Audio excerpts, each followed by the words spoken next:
Hay una pregunta que me quedó dando vueltas después de estas semanas. ¿Qué tiene que ver una guerra en Europa con la luz de nuestra casa o con el auto que vas a manejar o minerales que están debajo del océano? Bueno, pues la respuesta resulta que tiene todo que ver y es más impactante darte cuenta que no es algo que viene, sino es algo que ya está pasando y nosotros somos la generación que lo vamos y que lo estamos viviendo de frente. Una de las cosas que más me sorprendió fue ver cómo el conflicto de Ucrania aceleró algo que parecía parcialmente lejos, y también la vuelta de la energía nuclear, la electrificación masiva de la industria y la carrera de minerales críticos. No fue solo conciencia ambiental, sino fue un miedo real a quedarse sin energía. Países como Japón, Corea, Taiwán reactivaron plantas nucleares no con posturas ideológicas, sino por el miedo a depender solo de gas importado que simplemente los hacía más vulnerables. Y eso me hizo ver que la transición energética de una forma completamente diferente. No como una forma o un tema verde, sino como un tema más de seguridad nacional. Y justo cuando crees que ya entendiste todo, aparece algo que rompe completamente todo. La paradoja de Geons. Y básicamente dice que si algo se vuelve más eficiente, terminas usándolo más, no menos. Por ejemplo, los autos eléctricos, perdón, son más baratos de operar, pero significan más kilómetros recorridos. Las fábricas más eficientes significan más producción. Entonces la eficiencia no solo reduce el consumo automáticamente, sino que la dispara. Esto cambia completamente todo, porque ya no basta solo con hacer las cosas más eficientes, sino que hacer todo un sistema completo o pensar en todo el sistema completo. Y esto nos lleva un poco a cómo funcionan las cosas en México, porque en México no está fuera de la historia. Yo diría que está en parte en el centro, aunque a veces no lo parezca. Tenemos sol, tenemos tierra, tenemos recursos, pero también tenemos una red eléctrica que no fue diseñada para lo que estamos pidiendo hoy. Si electrificamos la industria y el transporte sin modernizar la infraestructura, no estamos generando resiliencia, sino que la estamos perdiendo. Lo que aprendí es que esta respuesta no está entre elegir renovables o nuclear, sino en construir algo diversificado, no depender de una sola tecnología, ya sea con una carga firme y capacidades propias para no depender de alguien que procese nuestros minerales o fabrique nuestra propia tecnología. Y nada de esto lo hubiera aprendido si no hubiera tenido estas sesiones con Jerónimo guiándonos, y con Patty, quienes estuvieron abriendo el debate dentro de las clases. Tomaron temas que suenan enormes y abstractos, como guerras, mercados globales y tecnologías del futuro, y lo hicieron sentir cercano, concreto y prácticamente nuestro dentro del salón.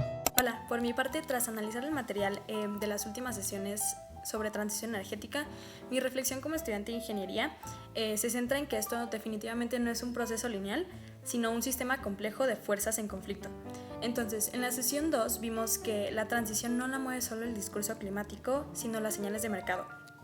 El caso de Texas, por ejemplo, es clave porque las renovables crecieron por pura competitividad económica y reducción de costos operativos, no por mandato ambiental. Entonces, pues sin embargo, también aprendimos que los subsidios ciegos pueden ser igual peligrosos. Si el gobierno rescata artificialmente los precios de la energía, se ciegan las señales de toda la escasez y se impida que el consumo se ajuste de forma eficiente. Ahora, avanzando a la sesión 3, entramos en un territorio aún más técnico, que es lo de la paradoja de Geons, porque siento que esta es una advertencia fundamental para todos nosotros los ingenieros en que mejorar la eficiencia, ya sea en autos eléctricos o en bombas de calor industriales, no garantiza la reducción del consumo. Al contrario, si hacemos esto, o sea que la energía sea más barata y eficiente, el riesgo es que la demanda total aumente. Entonces saturaríamos el sistema. Por eso las tecnologías como las superbaterías son un arma de doble filo, o sea, fortalecen la resiliencia de la red, pero a la vez nos introducen en una nueva y peligrosa dependencia de minerales críticos, como ya sabemos que es el litio y el níquel. Finalmente, la sesión 4 abarca todo el concepto de seguridad sistémica, y la crisis del gas por conflictos geopolíticos ha provocado un retorno global a la energía nuclear en países como Japón y Taiwán. Todo esto buscando una carga base que no dependa de las importaciones volátiles. Entonces, esto nos lleva o me lleva a una conclusión crítica sobre la infraestructura. Electrificar fábricas y transportes sobre una red que ya está fragmentada u obsoleta como lo es la de Estados Unidos y la de México es básicamente una receta para un fallo sistémico.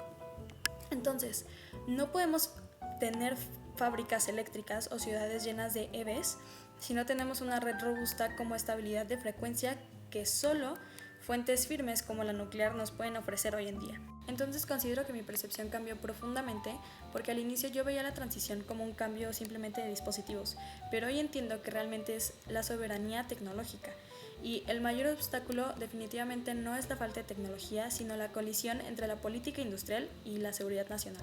Entonces, nosotros como ingenieros, nuestra labor tendría que ser diseñar sistemas que equilibren esa eficiencia técnica con la resiliencia de la infraestructura, siempre obviamente conscientes de que cada solución genera nuevas dependencias que debemos gestionar. En estas sesiones tuvimos la oportunidad de trabajar con el CEO de Stringy Energy, un socio formador que nos introdujo a distintos temas sobre la transición energética a través de un análisis y discusión en grupo. Gracias a esto fui entendiendo que este no es un problema simple ni únicamente ambiental, sino una transformación global mucho más compleja. Algo que me llamó muchísimo la atención fue que la transición energética no depende solo de cambiar tecnologías. Pasar a vehículos eléctricos o energías renovables no resuelve el problema si no se consideran los factores económicos, geopolíticos y sociales que están por detrás. Por ejemplo, aunque los vehículos eléctricos reducen emisiones durante su uso, siguen dependiendo de cadenas de suministro extremadamente concentradas, como es el caso de China, quien controla el procesamiento mundial de minerales clave en esta industria, lo que significa que se pudiera estar sustituyendo una dependencia energética por otra.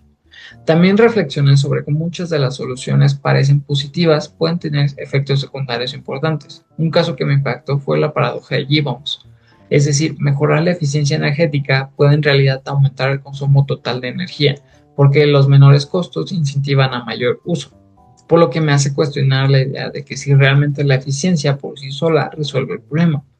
Otro ejemplo claro fue el de los subsidios energéticos. Aunque en el corto plazo ayudan a los consumidores, distorsionan los precios y benefician a hogares con mayores ingresos, como es el caso de Europa en 2022, ya que sus efectos se trasladaron a países como Bangladesh o Pakistán, generando escasez y apagones, por lo que no todas las soluciones inmediatas son sostenibles a largo plazo. Otro punto importante fue entender que la seguridad energética es un eje central en todo esto. No basta con tener energía limpia, también se debe ser confiable y accesible. El caso de Japón fue muy ilustrativo. Tras el accidente de Fukushima, sustituyó energía nuclear por gas natural licuado, lo que lo convirtió en uno de los países más vulnerables a interrupciones en el suministro energético global.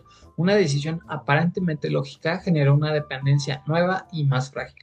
En lo personal, estas clases cambiaron mi forma de ver el tema. Antes veía la transición energética principalmente como un reto ambiental. Ahora la entiendo como una redistribución del poder energético global, donde quien controla los minerales críticos tiene una posición estratégica similar a quien controlaba los yacimientos de petróleo. También identifiqué un sesgo en mi propio razonamiento, ya que creía que el avance técnico por sí solo resolvería los obstáculos, pero los casos que analizamos muestran que las capacidades tecnológicas de clase mundial pueden coexistir con barreras regulatorias y geopolíticas que frenan la transición. En conclusión, la transición energética no es solo cambiar cómo producimos energía, sino cómo estructuramos todo el sistema que la rodea. Y para que sea efectiva debe de equilibrar la sostenibilidad, la seguridad energética, la viabilidad económica, con una visión integral que vaya mucho más allá de las soluciones tecnológicas. Gracias.